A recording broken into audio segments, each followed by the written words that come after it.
আমরা পরিবর্তন নয়, ভাঙনের যুগে বাস করছি।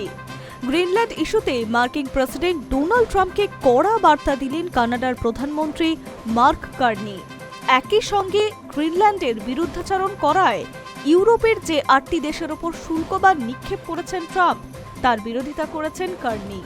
দাভোসের বিশ্ব অর্থনৈতিক ফোরামে যোগ দিয়ে কার্নি বলেছেন, গ্রিনল্যান্ড ইস্যুতে আমেরিকা যে শুল্কবান নিক্ষেপ করছে তার তীব্র বিরোধিতা করছে। আর্কটিক অঞ্চলের নিরাপত্তা ও সমৃদ্ধির জন্য আলোচনায় বসা প্রয়োজন। বর্তমান পরিস্থিতিতে গ্রিনল্যান্ড এবং সেখানকার মানুষদের সঙ্গে রয়েছে অটোয়া। এরপরেই বিশ্বে আমেরিকার দাদাগিরি নিয়ে সরব হয়েছেন তিনি।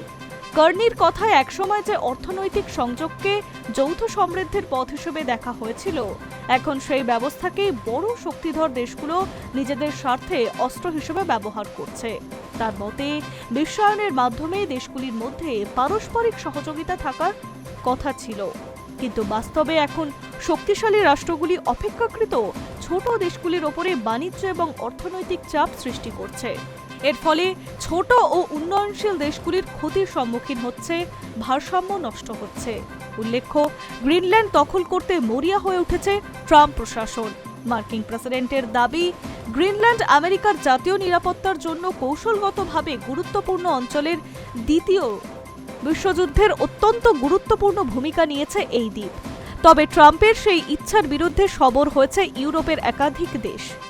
দেশের বৃহত্তম দ্বীপটিকে সমর্থনের জন্য Denmark, Norway, Sweden, France, Germany, Britain, Netherland এবং ফিনল্যান্ডের পণ্যের উপরে শুল্ক বা নিক্ষেপ করেছে আমেরিকার প্রেসিডেন্ট ডোনাল্ড ট্রাম্প।